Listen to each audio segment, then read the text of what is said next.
누가복음.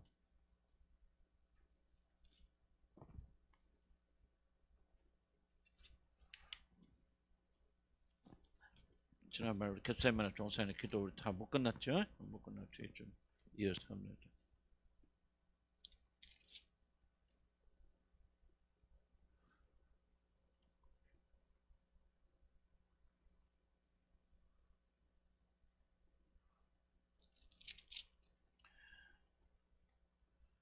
우리 39절부터 46절까지 다시 한번 읽어볼까요? 예수께서 나가서 시작. 예수께서 같이 찾으시면 22장 30절, 39절부터 46절 시작. 예수께서 나가서 습관을 따라 감난산에 갔음에 제자를 또 따라갔더니 그새 이르러 그들에게 이르시되 유혹에 빼지지 않게 기도하라 하시고 그들을 떠나 돌더질 만큼 가서 무릎을 꿇고 기도하여 이르시되 아버지, 만일 아버지의 뜻이거든 이 잔을 내게서 옮기시옵소서. 그러나 내 원대로 마셨고 아버지 원대로 되기를 원하나이다 하시니 천사가 하늘로부터 예수께 나타나 힘을 다하더라. 예수께서 힘쓰고 애써 더욱 간절히 기도하시니 땀에 땅에 떨어져 핏방울같이 되더라. 기도 후에 일어나 제자들에게 가서 슬픔으로 인하여 잠든 것을 보시고 이르시되 어찌하여 자느냐 시험에 들지 않게 일어나 기도하라 하시니라. 아멘. 이렇게 했으면 좋겠어요. 우리 천사가 기도를 돕더라 하는 부분을 가지고 좀 이렇게 나누기 원합니다. 44절 보세요. 예수님 얼마나 열심히 기도하시는지. 땀이 땅에 떨어진 핏방울같이 같아서 기대에 전념하고 정말 하나님 앞에 전제하고 투쟁하는 기도. 그럼 돌파되는데 참 우리 너무 편해졌죠. 편해지고. 참 저도 어렸을 때 젊었을 때는 막 그냥 무릎 꿇고 막 몇 시간씩 기도하고 막 그런데 나이 드니까 무릎도 못 꿇고 뭐 관절염 생기고 그래서 예, 그런 핑계같이 들지 하여튼 이런 기도를 뭐 다른 양식으로라도 좀 회복해야 되겠다. 간절히 기도하고 뭐 소리만 지르면 잡니까? 막 그런 소리 할 수 있고 우리도 그렇게 스스로 생각할 수 있는데요. 소리를 내서만 하나님 응답하시는 건 아니지만 우리 인간 환경의 지배를 받고 우리 자세 그리고 우리가 소리를 내서 기도하는 거 굉장히 중요합니다. 이런 큰일 생겨보세요. 조용히 말하면 누가 할수 없어요. 급한 일 생기면 소리 나오잖아요. 소리는 굉장히 자기 표현해요. 소리가 기도가 죽으면 소리가 죽어요. 영적으로 죽으면요. 오늘 들어보면 완전히 소리 다 죽어 있잖아요. 소리를 내지를 못해요. 그건 뭐냐면 여러분 기도 생활 들려 있다는 거예요. 소리 내야 돼요. 심을 돼요. 개인적으로 기도할 때 혼자 조용히 기도하시더라도 연합으로 기도할 때 통성으로 기도하면서 돌파돼야 돼요. 그럼 이게 움직여 나갑니다. 여러분 그거 느끼실 줄 알아야 돼요. 처음에 기도 막 눌리잖아요. 밀리잖아요. 근데 소리는 소리 내서 그러는 게 아니에요. 영적인 힘을 우리가 얻게 되어지니까 이렇게 같이 기도하면서 그 기도가 돌파되는 거예요. 예수님도 무슨 땀방울이 들 정도 그렇게 기도하시잖아요. 기도에 전념하시잖아요. 예수님 어떻게 해서 기도와 간과 통곡을 하나님께 기도했다 그러잖아요. 항상 이렇게 기도할 필요는 없고 항상 이렇게 기도하는 거 아니에요. 그렇지만은 이런 합심으로 기도할 때 벌써 집에서 이렇게 기도하면 난리 나잖아요. 그런데 모여가지고 여기서 기도하면 또 여기는 얼마나 좋아요. 아무리 떠들어도 우리 기도 크게 한다 시비 거는 거 없잖아요. 다른 교회들 굉장히 어렵다고 그러는데 아주 좋은 장소 주셨으니까요. 혼자 기도할 때도 막 소리 지르고 막 울고 불고 막 그래 해보세요. 잘못 좀 하나님께 이끌어 주시고 인도해 주시겠죠. 그래서 우리가 정말 좀 기도를 회복하죠. 기도의 영성, 기도의 힘을 회복하길 주의로 간절히 축복합니다. 물론 조용히 하기 원하시면 그렇게 해도 괜찮았지만은 우리가 마음을 합하는 데 있어서 연합하고 소리내는 것이 굉장히 도움이 된다. 그리고 하여간 기도에 눌리면요. 그때 성령 역사 막 기도 올라가잖아요. 올라가지 말라고. 기도 못하고 이렇게 죽어있으면 여러분 지금 영적으로 눌려있는 겁니다. 뚫어야 돼요. 그때 막 방언기도 하시고요. 눌렸을 매일 뭐 방언기도 할 필요 없어요. 그러나 눌렸을 때는요. 방언기도가 큰 힘이 됩니다. 방언으로 막 기도하시고 눌려하시고 마귀가 역사할 수도 있죠. 그러나 하나님 지켜주시니까 크게 염려하지 마시고요. 능력을 행사하시고 기도에 돌파하시고 어리석게 보여도 그렇게 기도하는 사람 돌파합니다. 그런 교회들 부흥하고 발전. 아까 전도 그 얘기 때 우리나라 전도 만듭니다. 길거리 나와서 전도 만든다 그렇게 되어 있잖아요. 그런데 그 교회는요. 매년 1000명이 세신자 전부 전도해서 온대요. 불교 신자를 본 신자들. 매년 1000명이 들어온대. 기도에. 그러니까 전도 안 된다 뭐다 다 거짓말이야. 나부터 아유 길거리 전도 누가 옵니까 옵니까.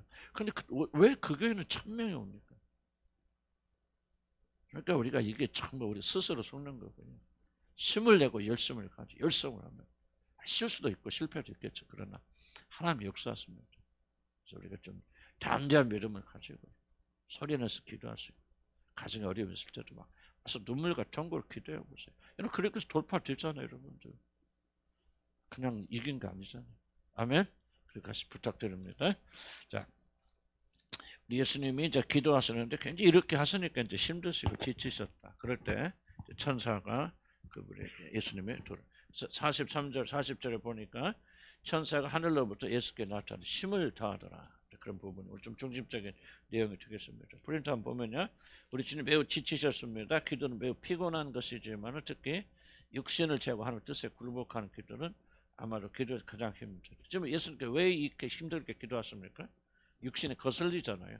자기를 지키고 보호하고 죽지 않으려고 살아나려고 하는 육신을 보존하고 하는 그것을 십자가에 못 박고 아버지의 뜻, 이게 기도의 가장 어려운 기도. 돈 주세요, 건강 주세요, 뭐 하는 기도보다도 정말 더 어려운 기도는 내 육신을 꺾고 십자가에 못 박고 내 뜻이 아니라 아버지의 뜻이 이루어지길 간절히 구하는 기도. 이 기도는 정말 투쟁의 기도입니다. 천사가 돕지 않으면 돌파할 수 없는 기도예요. 그래서 하나님께서 기도를 도우십니다. 이게 이제 왜 그렇게 힘듭니까? 육신은 안 죽으려고 그러죠. 내 뜻대로. 그럼 내 뜻대로 하고 싶은 게 육신 아닙니까? 어려운 거 하나도 없거든요. 내 뜻대로 아버지의 뜻대로. 그럼 뭐 내 뜻은 죽잖아요. 내 육신의 자아는 이제 끝난단 말이에요. 누가 죽이려고 한다 뭐 발부둥쳐 소리 지키지 않습니까? 강도가 막 나를 죽이려고 한다. 그러면 나 죽이세요. 그런 사람 어디 가죠? 그냥 목숨을 걸고 그냥 어디서 힘이 나는지 모르게 막 그렇게 해서 강도를 싸우지 않습니까? 육신은 똑같이 기도로 다른 기도는 그렇게 큰 저항이 없는데 이거 보세요. 내 뜻대로 마시고 아버지 원대로 하시옵소서. 십자가 지지 않고 편하게 죽음을 맛보지 않으려고 하는 것이 바로 예수님의 육신이거든요. 육신을 가지고 계시니까. 그 육신을 꺾고 이제 하나님의 뜻을 받아들이는 데 있어서 그건 엄청나게 힘든 전쟁이다. 그 말. 기도 중에 제일 힘들어.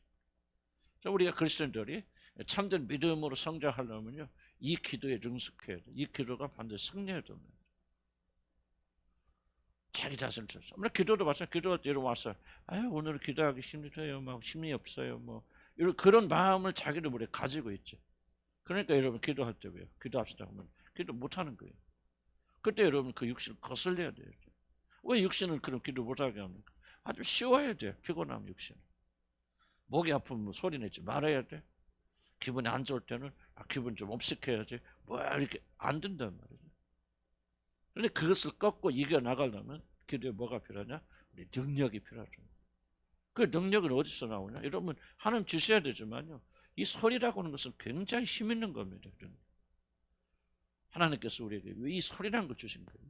그래서 우리가 소리를 내서 힘을 내서 기도하면요. 많은 시간을 우리는 극복할 수 있어요. 속지 마. 그래서 이런 기도, 정말 자기 자신의 육신의 뜻을 십자가에 못 박고 하나의 뜻을 이루려고 하는 이 투쟁의 기도를 우리가 통과해야 합니다. 통과해야 우리가 참된 기도를 드리게 되어집니다. 그렇지 않으면 우리 모든 기도는 전부 미신적인 기도가 될 수밖에 없고 하나님 기뻐하지 않는 기도가 될 수밖에 없고, 만약에 여러분들이 아무리 열심히 기도해도 잘 먹고 잘 살기 위해서 무엇이 잘 되고 여러분 뜻이 이루어져서 기도한다면 그것도 기도죠. 기도는 기도지만 그래서 참된 기도가 될 수 없습니다. 여러분 진짜 그리스도 참된 그리스도인으로 이렇게 변모되는 그 순간에 어떤 기도냐? 바로 내 자신 육신 내 뜻대로 마시고 아버지의 뜻이 이루어지고.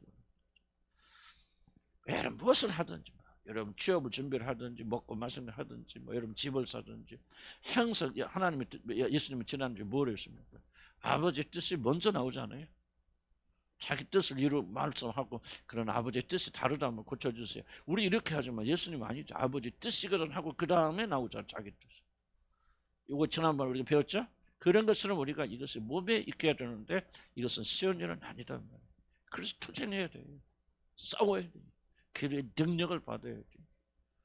여러분 잘 먹고 잘 살게 해주세요. 그런 것은 기도의 능력 없어도 합니다. 왜? 본질적인 것, 자연적인 것입니다. 그런데 육신을 죽이는 기도는 하나님의 능력이 임해야 돼. 성령이 기름 부으심이 임해야 돼. 왜 내가 아까 기도할 때 이렇게 뭐 했습니까? 나도 몰랐을 건데 찬양 부르면 쫙 주님 임하시죠. 그때는 여러분 놓치면 안 된다. 그런 믿음이 필요하다 그 말. 나도 다른 때는 뭐 명명할 때 많아요. 그런데 이상하게 그 찬양 부르는데 뭐 똑같은 보혈 찬송 많이 부르지 오늘 그 찬양 부르 후반부에 쫙 주님 임하잖아. 기름. 그럼 뭐 성령께서 뭐라고 우리 하기를 원하시는 거야, 기뻐하시는 거야. 그때는 우리가 마음을 다해 주님께 드려야 되잖아. 기도하고 하는 거. 그 가사에 따라서 그런 능력이 임해야 된다. 기도도 똑같아요. 하나님의 능력 없어서 안 됩니다. 도와주셔야 됩니다. 또 그 자기 자신을 돌파할 수 있는 그런 기도는 하나님이 붙잡아주는 기도 이러면 마감 못합니다. 기도는 전쟁이에요. 기도 1시간 정말 얘기해 보세요. 얼마나 피곤한지 아십니까? 기도 30분 이런 식으로 싸워보세요. 엄청나게 피곤합니다. 그냥 쓰러질 수밖에 없어요. 그런 기도를 우리 주님이 들으신 거고 우리도 이제 그런 기도가 필요하다. 그런 겁니다. 그래서 자아를 죽이고 하나님 뜻이 이루어지길 소원하는 거예요. 이것이 정말 어려운 기도지만 반드시 우리 그리스도인들은 해야 된다. 두 번째, 천사들의 존재를 천사들이 와서 돕는다고 그러죠. 그래서 오늘 천사들에 대한 이야기를 조금 하고 그 다음에 이제 다른 얘기 할 겁니다. 천사들의 존재를 성경이 증명합니다. 성경에 기록된 것 같이 천사의 존재에 대한 더 확실한 증거는 없습니다. 그래서 가장 큰 확실한 증거는 천사가 있는 것에 대한 확실한 증거가 어디에 있습니까? 바로 성경에 기록되어 있다는 거. 이것보다 더 큰 증거 없어요. 여러분 보시거나 안 보시거나 그건 중요하지 않아요. 성경에 기록되어 있기 때문에 그것이 최종적인 증거다. 성경에 기록되기 때문에 우리들의 눈에는 보이지 않아도 천사들 반드시 존재합니다. 그들은 구원받은 우리를 돕기 위한 하나님의 사역자들로 하나님을 섬긴다는 사실을 굳게 믿어야 됩니다. 그래서 천사들은 주로 뭡니까? 구원받은 우리들을 섬기는 게 아니죠. 우리들을 구원으로 이끌고, 이거 히브리서 잘못 해석해서 어디 가면 뭐 천사 뭐 하면서 우리가 천사를 부린다, 천사들 우리가 섬긴다, 우리가 천사보다 높다, 그렇게 잘못 오해를 해가지고 막 천사한테 명령하는데 뭐 이상한 짓 하는 분들 많이 계시는데 여러분들 해당이 안 돼. 절대 그런 것에 빠지지 말기 바랍니다. 천사들이 여러분을 섬기고 여러분이 천사를 부리는 게 아니에요. 예수 그리스도께서 천사들을 불꽃 같은 사역자로 부리신다 그 말이 뭐를 위해서? 우리 구원을 위해서. 그럼 우리는 뭐 섬기는 일도 되지만 그러나 낮아서 섬기는 거 아니죠. 예수님이 우리를 섬길다 그럴 때 우리가 예수님보다 계급이 높아서 예수님을 섬깁니까? 그건 아니잖아요. 천사들이 우리를 섬긴다 할지라도 천사들은 우리의 구원의 완성을 위해서 하나님의 그리스도의 사역자로 하나님을 섬긴다는 얘기, 우리를 섬기는 거예요. 그래서 어떤 분들 이게 뭐 천사 가지고 우리가 이제 그런 걸 안 합니다만 요즘 천사에 대한 이야기를 엄청 많이 하고 막 좀 신비주의 하는데 뭐 천사 막 천사하고 막 마치 천사를 우리가 잘못된 오해를 하고 있는데 그런 것은 전혀 아니다. 어쨌든 그럼에도 불구하고 천사들은 반드시 존재합니다. 눈에 보이지 않아도 구원받은 우리들을 인도하시고 이끄시고 또 견인하시기 위해서 그렇게 섬긴다 하는 사실을 우리가 굳게 믿어야 됩니다. 히브리서 1장 14절 모든 천사들은 섬기는 영으로서 하나님을 섬긴다는 거죠. 구원받은 상속자들 위하여 하나님을 섬기라고 보냈으면 아니라 하나님은 우리 구원받은 하나님의 상속자를 보호하시고 도와시고 견인하시는 하나님의 사역자들로 천사들을 사용하십니다. 어떻게 사용하시는 우리가 몰라도 되고요. 그거는 뭐 믿으면 되는 거고 물론 이 모든 것이 다 성령의 역사 안에 있죠. 성령의 역사하십니다. 성령의 역사 안에 있지만은 성령은 자신의 역사를 이루기 위해서 천사들을 동원하십니다. 사용하십니다. 이걸 우리가 인정하고 받아들일 필요가 있죠. 하는 그 뒤에서 설명하죠. 왜 우리가 인정하고 받을 필요가 있을까? 왜 천사들의 존재를 우리가 부인하면 안 될까 하는 이유가 있습니다. 3번 볼까요? 그러나 먼저 주의할 것은 우리는 천사들에 대한 많은 정보를 가지고 있지 않고 천사들 성경에 대해서 많이 기록하지 않습니다. 천사들이 활동한다 뭐한다 천사 나타났다 얘기 많이 있지만 그러나 천사들이 어떻게 생겨나는지 천사들 남자가 있는지 여자가 있는지 뭔지 뭐 결혼하는지 뭐 이상 뭐 이런 거 뭐 많이 관심들을 가지는데 성경은 그런 걸 전혀 우리가 가르쳐주지 않기 때문에 성경이 말하지 않는 부분에 대해서는 여러분 관심 가져서는 안 됩니다. 이게 여러분 이단에 빠지지 아니하는 가장 중요한 거거든요. 가장 중요한 건데 성경이 말하지 않는 부분을 관심하는 건 이단들입니다. 천사에 대해서 알자. 천사가 어떻다. 뭐 천사의 계급, 뭐 천사가 어떻고, 천사를 어떻게 뭐 이런 식으로 하는 데는 이런 귀결이면 큰일 납니다. 그게 바로 이단들입니다. 이단 별거 없어요. 이단은요. 성경이 말하지 않은 것을 말하고 성경이 강조하지 않은 걸 강조하고 그런 것들이 바로 이단들입니다. 천사들이 존재하고 천사들이 활동하고 있지만은 천사들에게 지나친 관심, 특별히 성경을 밖으로 넘어가서 성경에 기록하지 않은 부분까지 관심하는 그분들은 반드시 이단의 그 함정에 빠지게 됩니다. 그래서 거기는 하지 마시길 주의를 간 축복드립니다. 그렇게 하지 않으면 천사의 관심 갖게 되어지면은 신하와 끝없는 족보를 캐는 일에 매달리게 됩니다. 그러면 복음의 본질을 잃게 됩니다. 복음은 천사들이 어떻게 활동하는 이게 중요한 그게 복음이에요. 예수 그리스도 어떤 일을 하셨고 그것을 믿으면 우리가 구원받는 이게 복음의 본질인데 자꾸 관심을 천사들에게 둡니다. 천사들 남자인지 여자인지 키가 얼마인지 빛이 나는지 무슨 옷을 입었는지 천사의 계급이 무엇인지 그거 우리의 구원과 무슨 관계죠? 아무런 관계가 없거든요.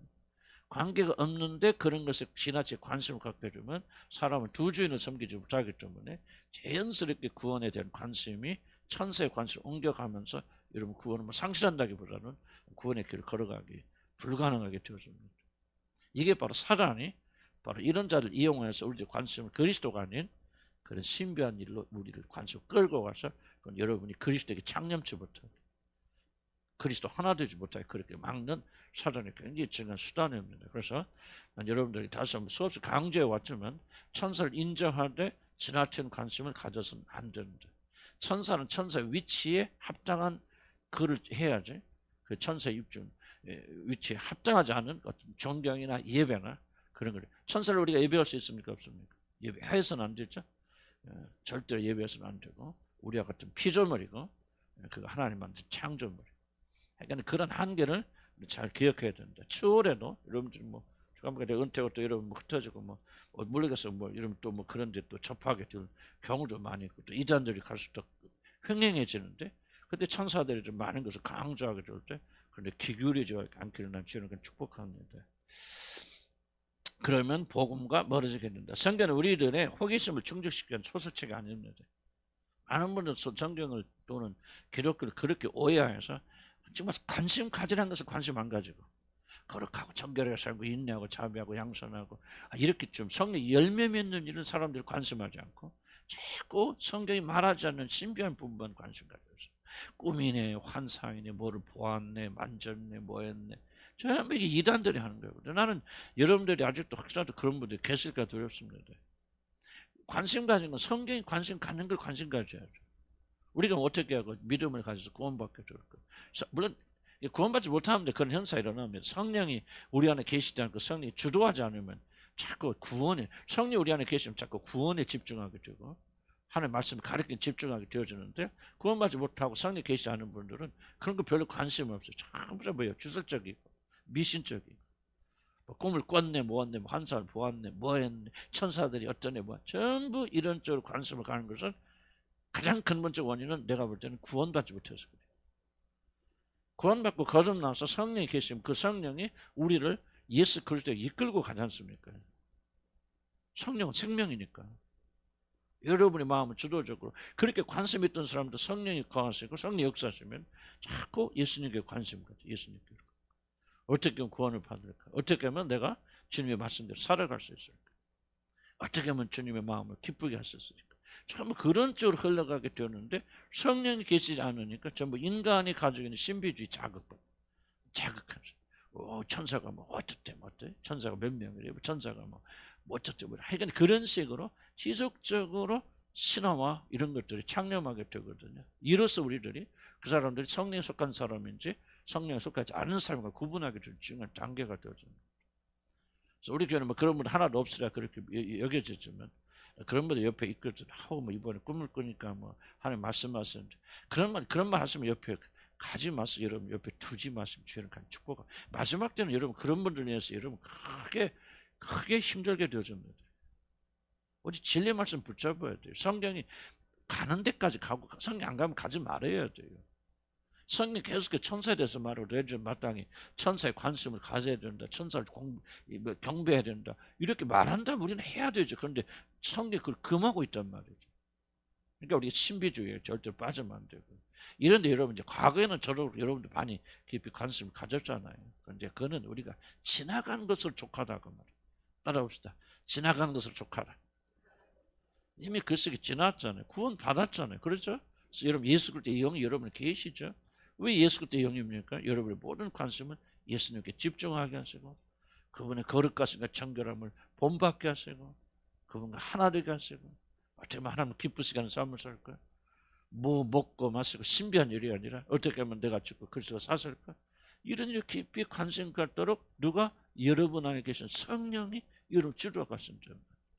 이로써 여러분이 하나님의 자녀가 된 걸 알게 된다. 그러나 구원받지 못한 자는 매일 이야기하는 게 꿈 얘기, 환상 얘기. 내가 느끼고 내가 보았어요, 들었어요, 먹었어요. 이게 우리 교는 그래도 내가 뭐 이렇게 강하게 하니까 별로 없죠. 다른 게 보면 뭐 매일 그런 얘기예요. 난 주인님들도 이 얘기 들어보면 이게 진짜 이게 기독교를 예수를 믿는 사람들인지 신비주의인지 아마 거의 신비주의 색채가요. 쫙 깔렸습니다. 이게 좀 한국교회는 정말 이게 희망이 없어, 소망이 없어. 그래서 나는 여러분들에게 경고고 여러분 자신 지킬 줄 알아야 되고요. 여러분 아내라도 여러분 남편이라도 그런데 자꾸 미혹되거든. 단호하게 거리를. 영이 다른 사람들, 하나님의 영을 가진 사람들 하는 거 아니에요. 우리 교회에서 드리면 안 됩니다. 아멘. 그 경고를 잘 기억해서 잊지 마시기 바랍니다. 자, 성경은 우리들의 호기심을 충족시키는 설치 아니고요. 천사가 존재하고 그들은 우리들의 구원을 돕기 위한 하나님의 일꾼들이고 눈에는 보이지 않지만 오늘도 우리들의 구원을 위하여 열심히 섬기고 있음을 인하여. 이건 확실하지 않아요. 이건 성경 말하고 있죠. 그것에 인해서 누구에게 감사드리자? 하나님께 감사하자. 왜 천사를 번수를 지켜주시잖아요. 나는 그거 믿습니다. 지금도 우리 안에 뭐 나는 모르지만은 보이지 않지만은 나는 믿음으로 그 천사들 우리 교회에게 지켜주시고 인도해 주세요. 참 우리 교회도 제가 차 탈 때마다 우리 하나님 지켜주시고 우리 또 주님한 교인들이 차를 운행할 때마다 사고 나지 않게 지켜주시고 뭐 조그만 사고는 일어날 수 있겠지만 뭐 부딪히거나 그럴 수 있겠지만 그래도 우리 교회 큰 뭐 누가 뭐 교통사고 나서 입원하고 뭐 죽고 그런 사람 없잖아요. 하나님 아파서 죽고. 그럼 나는 하나님을 지켜주시는데 나는 천사들이 우리를 지켜준다 믿어요. 나는 의심 없이 믿습니다. 그러나 나는 그 천사들 볼 필요도 없고 천사 이름이 뭐예요? 뭐 물어볼 필요도 없고 다만 그렇다면 그를 믿고 다만 하나님께 감사드리죠. 아멘. 하나님의 약속이었잖아요. 지켜줬습니다. 우리가 보세요. 사단이 통치하는 세상인데 우리가 그렇게 나도 사단 욕 꽤나 하고 다니잖아요. 그죠? 욕해야 하네요. 사단 욕 그렇게 해놨는데 사단이 나 건드려 못 들어. 그럼 생각해 보세요. 왜 못 건드립니까? 하나님이 지켜주시기 때문에. 하나님 여러분 지켜주십니다. 누구를 보내주셔서? 천사를 보내주셔서 지켜주십니다. 그러나 그 천사에 대해서 알아보는 것은 궁금증을 가지고 그 천사에 대해서 더 깊이 관심을 갖는 것은 하나님이 금하시는 일입니다. 왜냐하면 그렇게 되면 우리는 천사를 예배하게 됩니다. 하나님에 대한 관심, 그리스도에 대한 관심에서 천사를 옮겨갑니다. 우리 인간은 보는 것을 예배하게 되어 있어요. 그래서 하나님께서 뭐 하라고 하셨나요? 우상을 만들지 말라 말한 거예요. 왜 인간의 속성은 뭐예요? 보이면 보이는 것을 절하게 되어 있어요. 보이는 걸 섬깁니다. 그래서 안목이 정욕이라고 하잖아요. 눈에 딱 보이고 눈에 도장 찍히면 왜 인간은 영적인 존재지만 영이 지배하지 못하기 때문에 보이지 않는 것은 인간이 그렇게 깊이 신뢰할 수가 없어요. 보이지 않는 것을. 그렇기 때문에 보이는 것에 절하게 되고 보는 걸 의지하게 됐거든요. 그 우상 만들어 놓으면 하나님에 관한 모든 이해가 다 금성하지 않도록 가버리는 거예요. 그럼 뭐예요? 하나님을 잊어버리고 하나님을 되돌아서지요.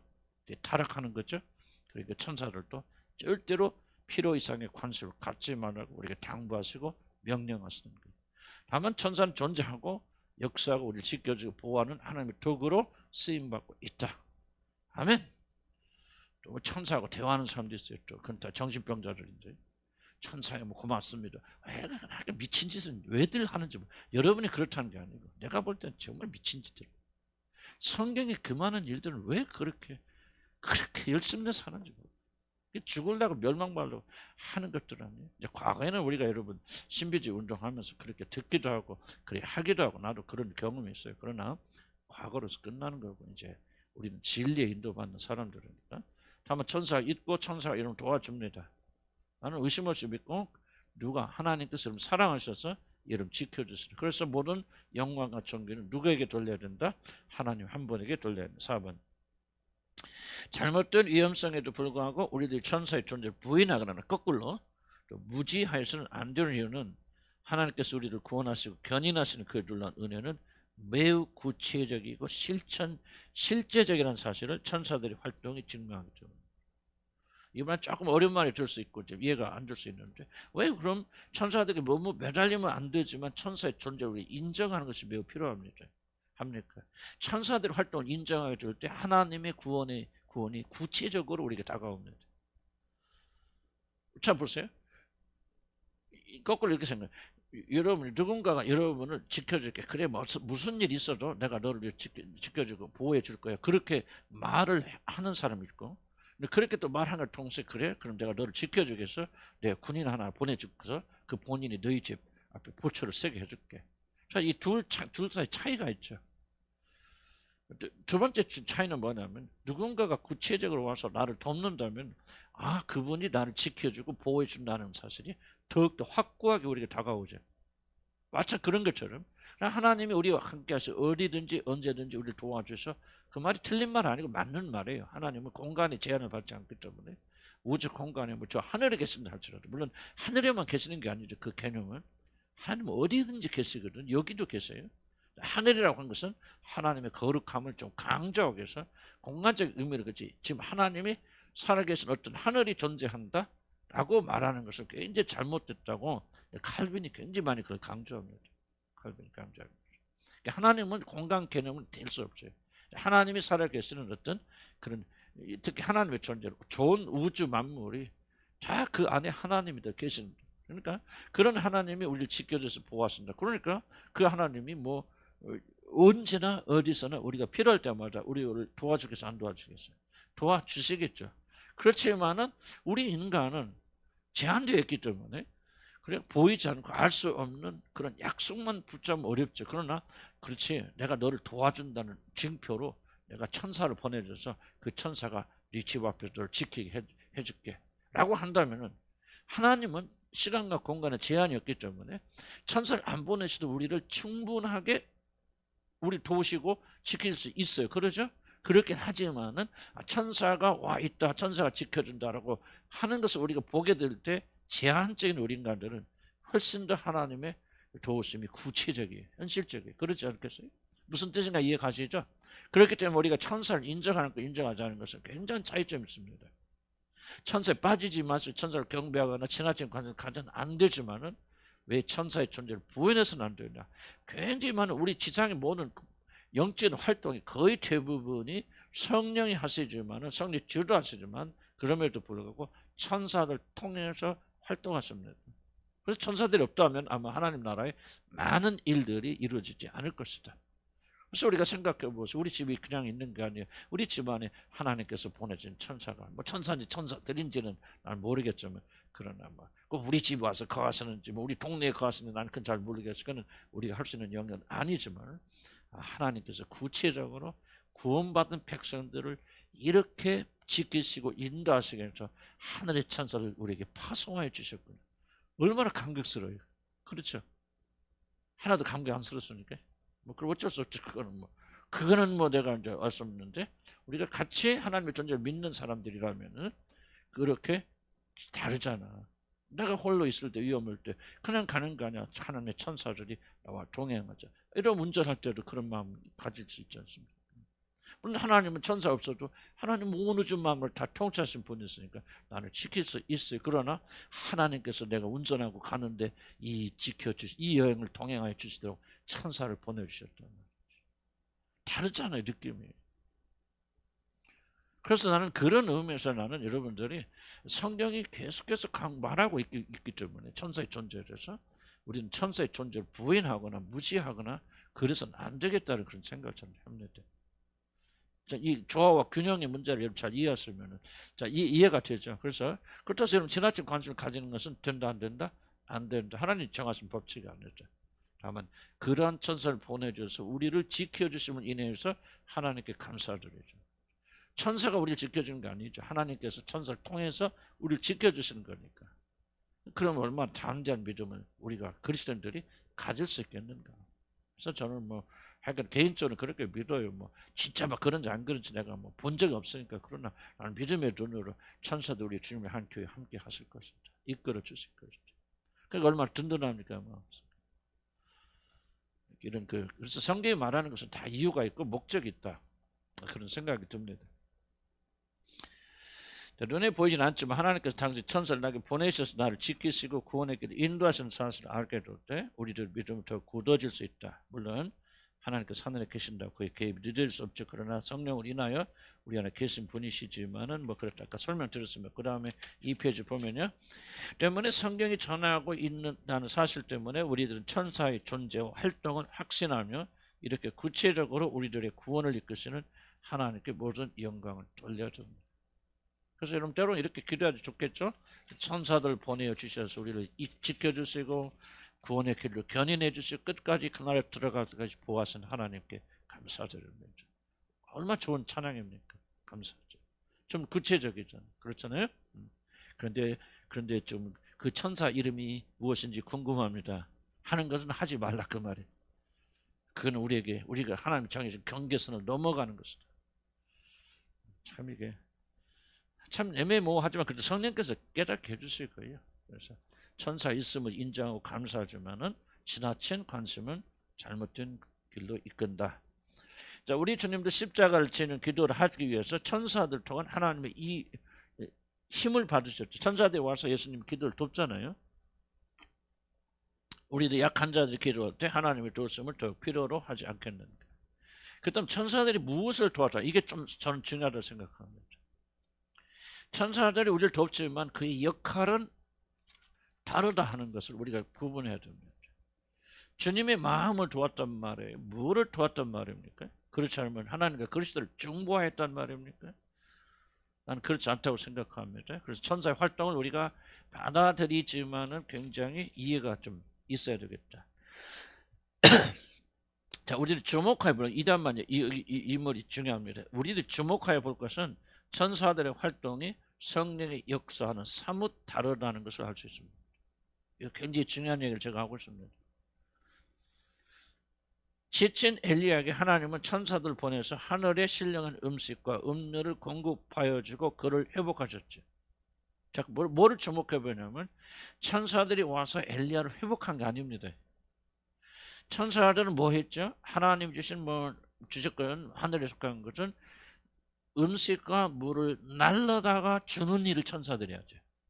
그런 것이지. 와서 엘리야에게 힘을 주고 엘리야를 복돋아주고 엘리야를 회복시켜주는 일을 천사들이 하는 게 아니에요. 자, 이 차이 이해가십니까?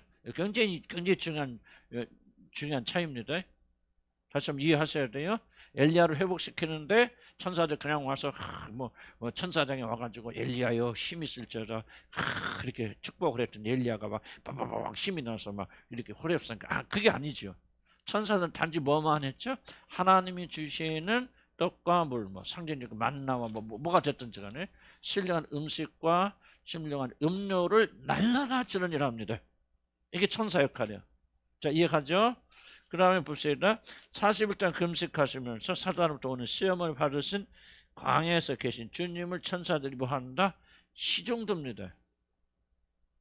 그러니까 약함을 도와주면 어떤 힘을 복돋아주니 뭐 됐든지 그러나 영적인 거나 그런 것을 복돋아주는 게 아니죠. 천사들이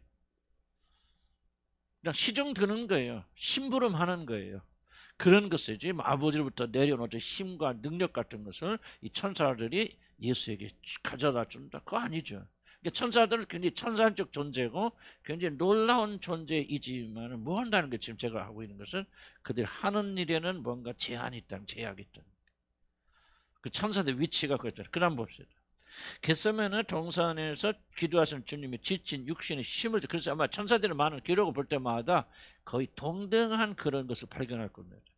나는 한 구절도 천사가 와서 그에게 힘을 주고 새롭게 하고 회복시킨단 말은 나는 성경에서는 아직까지 지금 발견하지 못했어요. 하면 주변적인 것들 하나님의 힘을 날려다 준다든지 음식을 가져다 준다든지 예수님을 실용든다든지 그래서 아마 겟세마네 동산에 기도할 때 천사들이 돕더라는 말 무슨 말이에요? 그때 예수님의 신체도 굉장히 지쳐 계시기 때문에 하나님께서 뭐를 그에게 그 천사를 통해서 공급해 성경은 기록이 안 됐겠지만 그런 것이 천사들이 와서 직접 예수님에게 축복해서 예수님에게 어떤 능력을 주다는 그런 건 난 아니라고 생각해요. 전혀 그런 건 아닙니다. 그래서 다시 합니다. 몇 가지 예를 들어볼 때 천사들의 도움은 상당히 물리적으로 돕는 도움, 특히 우리들의 신체 회복과 보호에 연관이 있다는 것을 우리가 알 수 있습니다. 더 깊이 연구해 보면. 그럼 이에 반하여 성령의 역사는 영과 내면에 집중됩니다. 굉장히 차이가 있습니다. 성령 오셔서 여러분의 힘을 돋구신다. 난 그런 기사는 거의 못 봤어요. 육체 엘리야가 되는데 성령이 오셔서 엘리의 몸을 회복시켜 주신다. 성령이 예수님께서 뭐 하시는데 성령께서 그 육신을 그런 건 나는 성경에 기록되어 있지 않습니다. 성령이 하신 일은 전부 다 구원에 관계된 영과 내면의 회복에 집중됩니다. 자, 의심과 말씀에 대한 확신을 비롯하여 구원에 관한 모든 내면적 것들은 성령의 역사이죠. 회심과 말씀에 대한 확신. 우리가 말씀 믿게 된다. 깨닫게 된다. 우리가 거듭나게 된다. 전부 이런 보는 것들은 성령의 역사이지 천사들의 활동이 아닙니다. 명확한 구분이 있어요. 자, 2차 이해가십니까? 천사들이 여러분을 회심하는 데 돕는다? 없습니다. 여러분이 깨닫도록 회개하도록 천사들이 돕는다? 없습니다. 그러니까 우리 구원의 중요한 영역들에는 천사들의 개입이 없어요. 성령의 고유한 역사가 있습니다. 말 자체는 이해가죠? 한마디로 우리들은 천사의 역사로 구원받는 것이 아니라 성령의 역사심으로 구원받습니다. 왜 이런 이야기를 제가 장대하게 합니까? 그러므로 우리는 어떤 경우에도 천사에게 성령에게 돌리는 그 위치와 영광과 찬송을 돌려서는 안 됩니다. 성령과 천사들은 하늘과 땅, 성령, 그래서 천사들 창조하니까 누굽니까?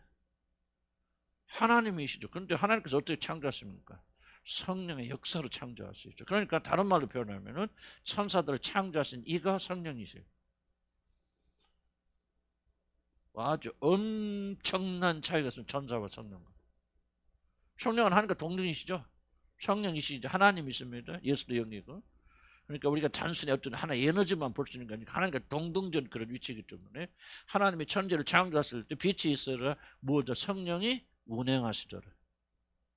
그러니까 명령은 하나님이 하시지만 그 모든 디자인을 예수 그리스도 하시고 누구에서 성령의 능력에서 창조하시니까 그리고 성령님의 인격을 가지고 계신 분이기 때문에 우리 이렇게 말할 수 있죠. 천사들 창조하신 이는 아버지 하나님 그리고 예수 그리스도 아들 하나님 성령 하나님 삼위가 공동으로 역사하셔서 천사들 창조하신 거죠. 그럼 천사들의 위치와 성령의 위치는 하늘과 땅 것입니다. 자, 여기까지 이 납득이 되었습니까? 그러므로 여러분이 천사를 경배한다면 그래서 누구죠? 어디인가 누가 천사가 엎드려서 경배하니까 어디가 나옵니까? 구약성에 나옵니까? 나는 하나님과 너와 성전이 베드로에서 나오고 고넬료에서 나옵니다. 그래서 나는 너와 성전이 똑같은 사람 나에게 절하지 말라. 나도 너의 구원받는 섬기라 보낸 종이다. 그렇게 말하고 천사들이 절대로 자기 경배하지 못하게 하죠. 왜? 하늘과 땅 차이 있겠죠. 근데 여러분들 천사를 경배하는 천사에 대해서 부당한 위치를 준다면 여러분 엄청난 죄를 저지르고 창조주 하나님을 모독하는 일이 해당됩니다.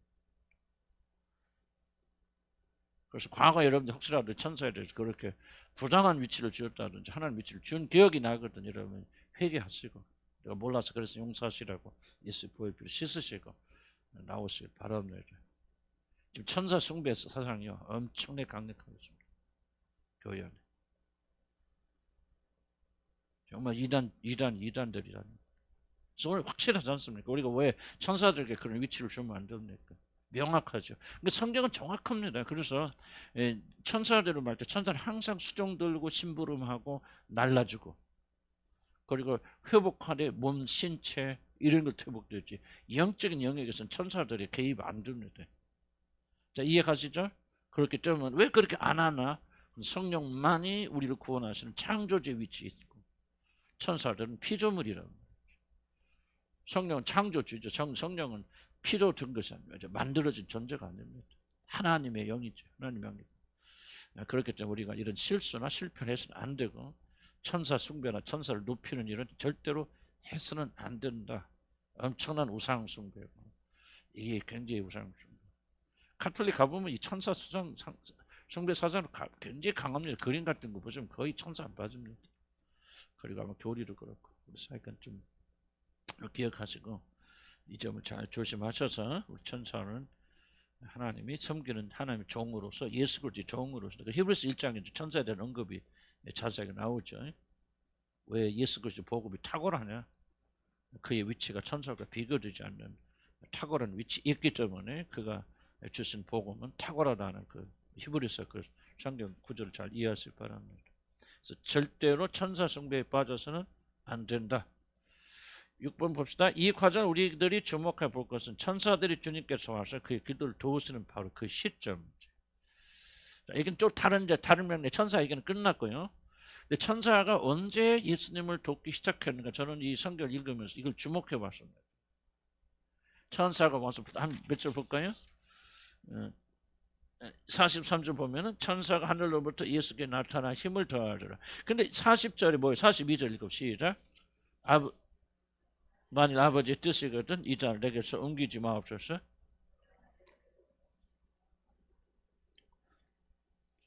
저는 이 순서가 굉장히 의미가 있다고 생각합니다.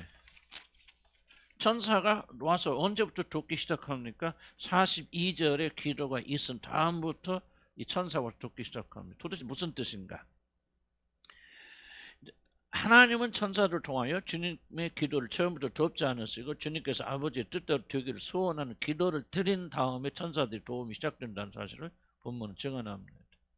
우리는 이것을 통해서 우리들이 자신의 육신에 반하여 하나님의 뜻에 순종하고자 하는 결단을 하기 전까지는 하나님의 도우심은 시작되지 않는다는 사실을 알 수 있습니다.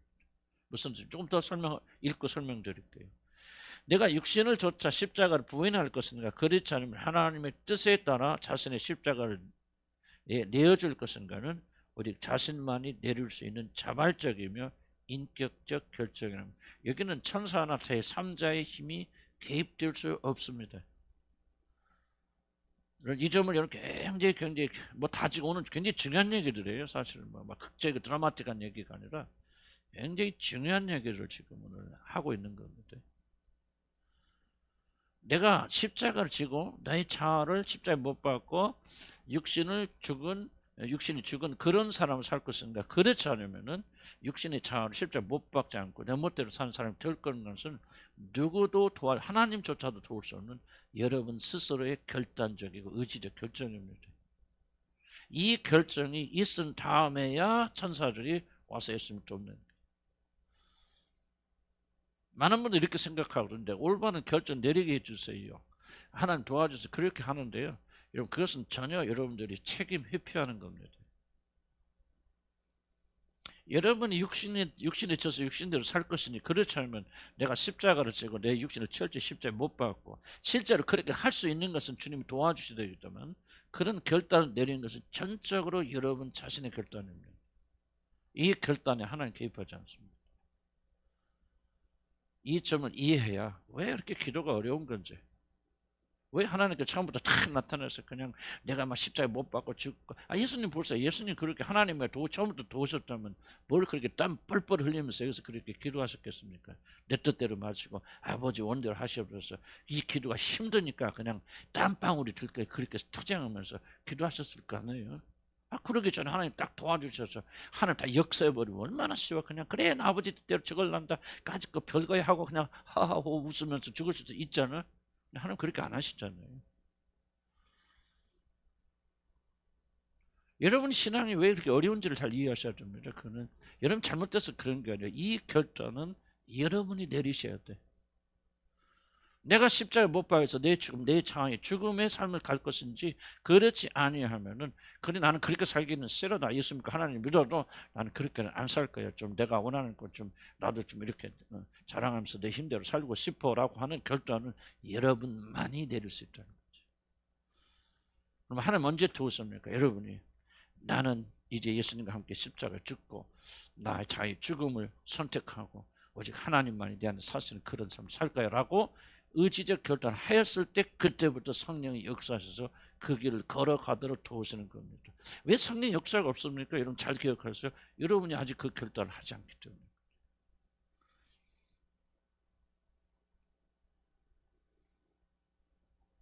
여러분, 나는 그래서 난 총적인 마음입니다. 저와 여러분요, 너무 그냥 말로써 그렇게 하지 말자. 마치 우리는 뭐 다 아는 것 같이 다 막 하나님께 순종하는 것 같이 그렇게 살지 말자. 이 겟세마네 동산 안에서 우리가 통과를 해야 돼. 통과해서 정말 나도 지금 배워가는 과정이지. 나도 지금 100% 지요. 나는 막 주님 같게 십자가 지고 죽음의 길도 막 가겠습니다. 난 이게 요즘 뭐가 되면 제가 이제 70살이 되어서 이제 여전 한국 날 70살 됐잖아요. 그리고 어쨌든 이제 부목사 올 때까지 좀 안식년 취하고 난 다음에 이제 한 2년이라도 더 해야 되겠다. 그렇게 연장을 했잖아요. 그러면 이제 뭐가 딱 생각이 나냐면 이제 베드로를 부르신 사건 내가 70살까지 어영부영 살았는데 이제 베드로처럼 부인도 하고 뭐 그렇게 된것대로 살았는데 이제 주님께서 갈릴리에서 부르시면서 죽음을 말씀하시고 너는 이렇게 죽을 거니까 말씀하시고 네가 나를 사랑하냐 물으시고 사랑하면 나를 따르라. 그 장면 연상되죠 저는. 아 그렇구나 이제 그 결단해야 될 때인가 보다. 그래서 내가 하나님 앞에 그런 기도를 하려고 하는데 잘 안 나와요. 무슨 뜻 이해하시죠? 그 뭐냐면 내가 아직도 뭐예요? 내가 죽지 않으려고 하는 나를 보호하고 보존하려는 이 자아가 강력하게 있다는 거예요. 근데 내가 진짜로 이걸 결단해서 주님 그렇습니다. 내가 이 42~43절에 그 기도를 주님께 들으셔서 내 뜻대로 하지 마시고 아버지 원대로 하시옵소서 이런 결단을 주님께 올려드렸을 때 그때 하나님께 성령을 보내셔서 천사를 보내셔서 예수님을 돕잖아요. 그 기도를 완성하실 수 있도록 십자가를 질 수 있도록.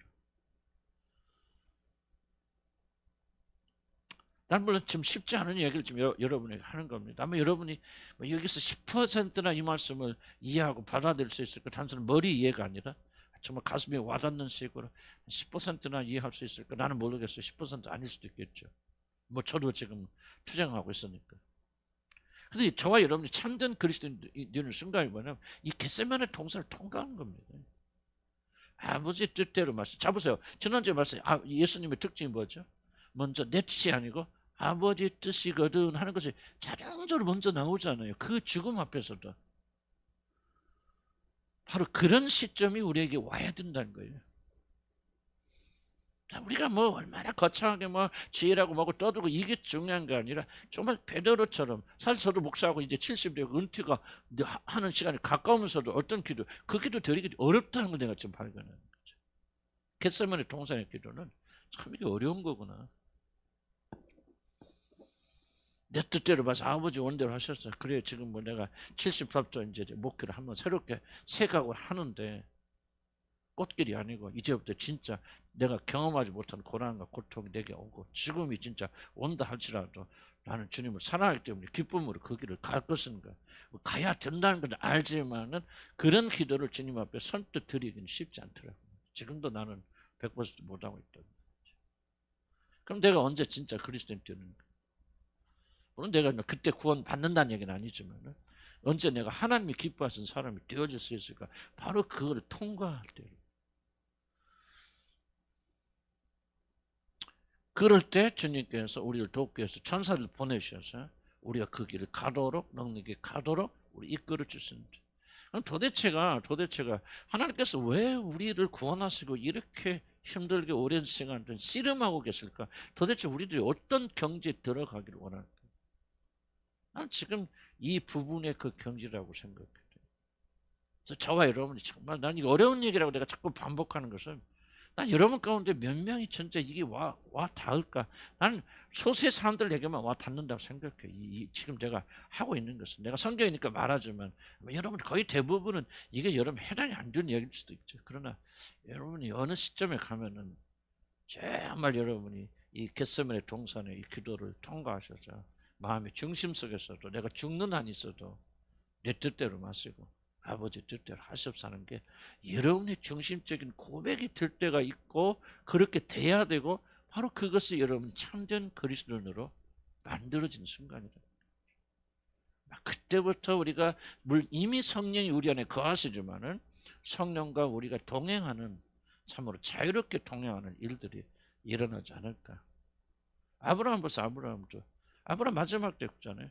이삭을 번제로 바채로 그랬을 때 그가 뭡니까? 이미 그는 물론 깨달아서 생각을 해서 그렇게 결론에 이르기도 했지만 그런 결론에 이를 때까지 그는 뭐요? 완전히 죽은 사람 아니에요, 아브라함은. 아브라함의 믿음의 신앙의 결정체가 어떤 정상이 어디서 시작되냐면 바로 그게 그때부터 진짜 아브라함과 하나님 동행하는 거니까. 내 사랑 아들 독자를 나에게 번제를 바치리. 의심 없이 그걸 지체하지 바치잖아요. 그러니까 네가 나를 경외하는 줄 내가 진실 이제야 알겠노라. 바로 그 순간이 이제 아브라함과 어떻게 생각하면 하나님께서 친구처럼 동행하는 그런 시점에서 생각이 들어요. 나는 물론 이게 어려운 이야기인 걸 알지만 나는 우리가 그리스도인이라면 모든 자들에게 어느 시점에서 반드시 일어나야 되는 일들이라 생각하고 우리가 이렇게 애써서 수고하고 기도하고 어떤 면에서 투쟁하는 것은 뭐냐? 나는 아브라함의 그런 믿음의 경지에 우리가 들어가게 사는 거다. 그래야만 구원받는다는 거 아니에요, 여러분. 구원은 이미 일어났지만은 구원받은 우리들을 하나님께서 어떻게 만들어 갔느냐? 바로 그것은 예수님 벌써 예수님도 겟세마네 동산에서 이런 기도를 하셨지만 그러나 그의 중심적 기도는 내 원대로 마시고 아버지 뜻으로 하늘에서 뜻이 이루어가지고 땅에서도 이루어지고 내 삶에서도 이루어지기를 간절히 소원해요. 아브라함이 그랬잖아요. 이게 아버지 뜻이라면 그냥 살리실 걸 믿는 믿음을 가졌지만 그냥 단순하게 아멘 하고 순종하고 나가잖아요. 그런 순간에 우리에게 올지 안 올지 나는 모르겠지만 적어도 우리 그리스도인들은 그런 순간을 향해 나가야 된다. 무슨 뜻인가 이해가시죠? 아직 거리가 멀더라도 여러분 그걸 추구하고 나가야죠. 그럼 성령께서 저와 여러분을 그렇게 만들어 갔습니다. 그게 얼마나 힘든 길인지 70이 다 된 이 목회자도 사실 이런 기도하기가 쉽지 않죠. 그냥 건성으로는 뭐 주의 뜻대로 하지만은 그 주의 뜻이 죽음을 의미한다는 것을 우리가 알 때 저와 여러분이 얼만큼 자유롭게 이런 기도를 드리는가. 그렇게 생각한다면 참 우리들 믿음이 엉터리다. 그래도 하나님은 사랑이 넘치셔서 그런 우리들을 구원하시니까 감사하는 것입니다. 그렇다고 해서 우리가 부족해도 다 받아주시니까 내 멋대로 살자? 그건 말이 아니잖아요. 말이 아니죠. 자, 다시 한번 돌아옵니다. 여러분들이 이런 결단을 내리기 전까지는 성령께서 여러분이 도우셔서 여러분이 쉽게 결단을 내리리라고는 생각하지 마시기 바랍니다. 이런 사람이 되어지는 것은 성령께서 만들어가는 최종적 단계 중에 하나이기 때문에요. 굉장히 어려운 과정을 겪어 나가야 됩니다. 하나님이 광야에서 잘 안 도와주십니다. 예수님도 들짐승과 함께 지내시잖아요. 이거는 우리가 연단과 고통을 통해서 정말 우리 인격적인 고백, 내 뜻이 아니라 아버지 뜻이 이루어지길 소원하는 거잖아. 이렇게 나는 이렇게 되리라 믿어요. 아멘. 어쩌면 이 땅에서 안 될 수도 있겠죠. 그러나 저희들은 그것을 추구하고 나가야 된다고. 난 이렇게 생각해요. 여러분들 잘 들어보세요. 여러분은 성령에 계시던 증거가 무엇입니까?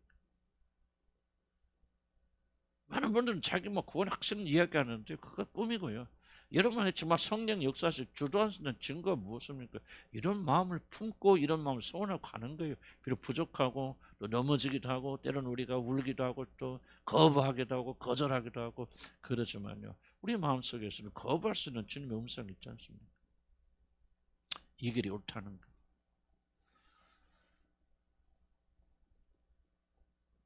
자기 부인의 길이 생명의 길이라는 것은 겟세마네 동산은 기도의 절정이고요. 그리고 어쩌면 우리가 하기 가장 어려운 기도이지만 해야 되는 기도고 싸워야 되는 기도고 나는 저와 여러분이 믿음이 좀 더 깊이 성장해서 이런 기도가 우리 안에서 충분히 이루어지길 난 주를 간절히 축복합니다.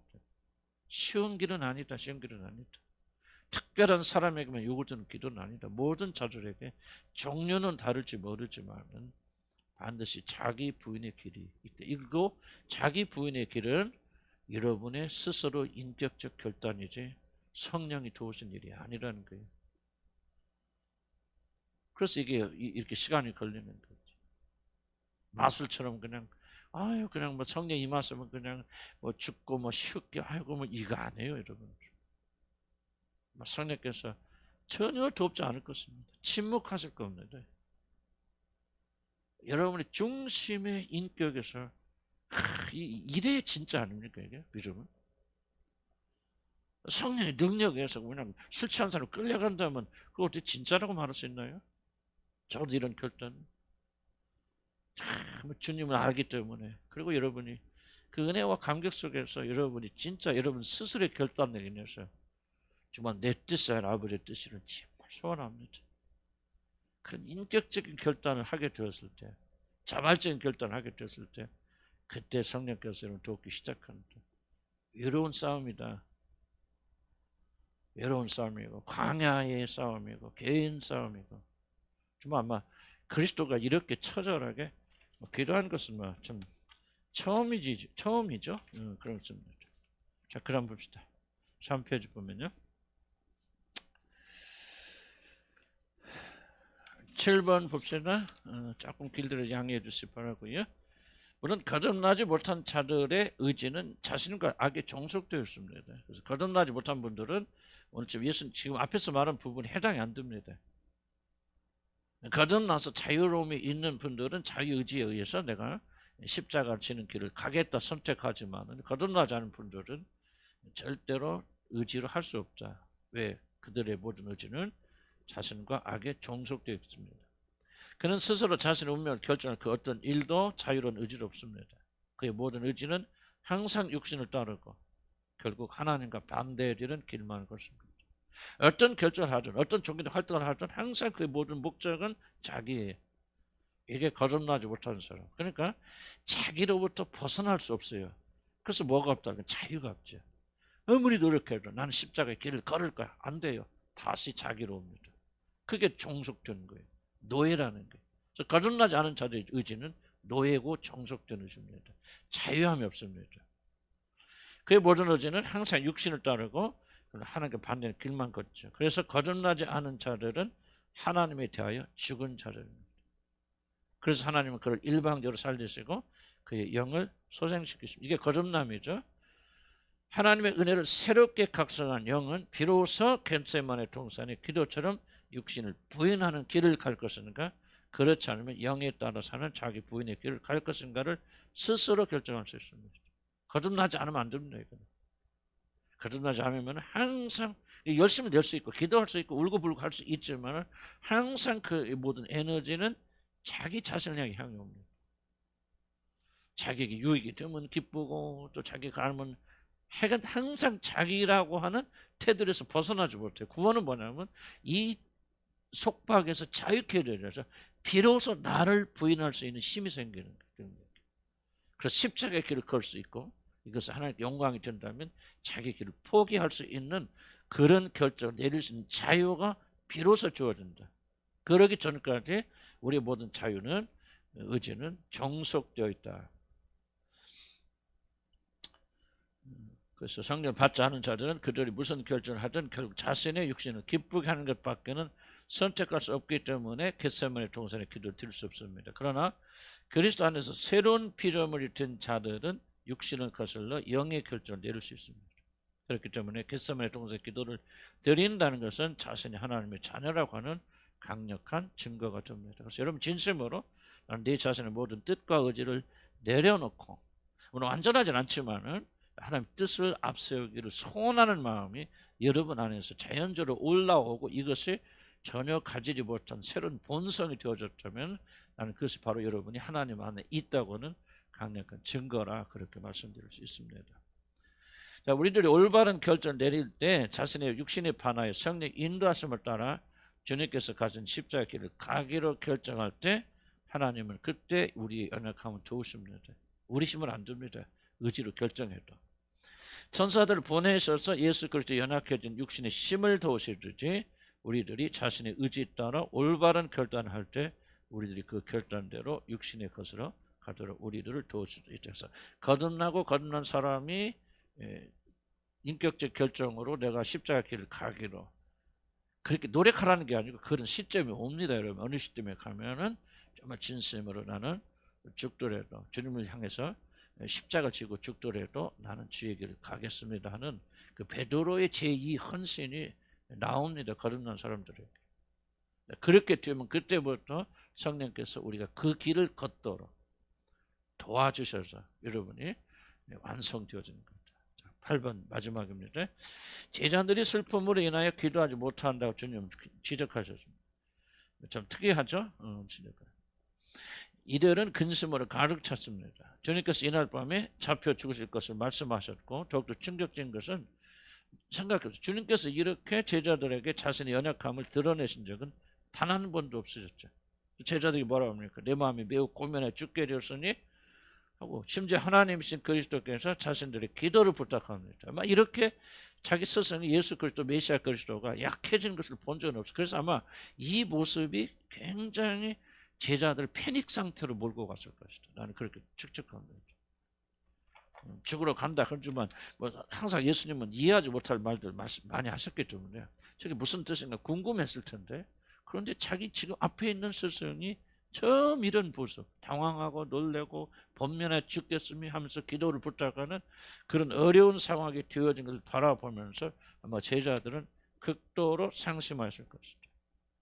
마태복음 이들의 육신이 지쳐 마음은 원이라도 육신이 원하다. 이들이 기도하지 못하고 깊은 잠에 떨어졌다 그렇게 말합니다. 너무 지치고 피곤해서 떨어졌다고 말하지만은 그럼 뭐가 맞는 말이야? 성이 틀린 말 아니야? 그래서 난 이렇게 생각합니다. 여기 누가와 증언과 다르지 않습니다. 적지 않은 자들은 큰 슬픔에 처할 때 그 고통을 피하기 위하여 몸은 무의식적으로 깊은 잠을 자기 때문입니다. 그래서 큰 패닉 상태 일어나면 다 그런 거야. 어떤 사람은 한숨도 못 자고 저 같은 경우는 한숨도 못 잡니다. 어떤 사람은 깊이 자요. 이거는 고통을 피하는 방식이거든요. 그래서 몸이 피곤해서 잤다라는 것도 있지만 그 원인은 뭐냐? 지금 두려움이라고 말하는 누가복음과 서로 상충되지 않는다. 그러니까 예수 그리스도의 죽으심 그리고 자기들의 모든 그 지금까지 예수님 따라다니는 것이 끝나잖아요. 끝장나는 그 두려움 그리고 예수님 자기 죽음에 대한 두려움 이런 모든 것들 패닉 상태로 와서 깊은 잠으로 이들을 이끌고 갔다. 그렇게 생각이 되어집니다.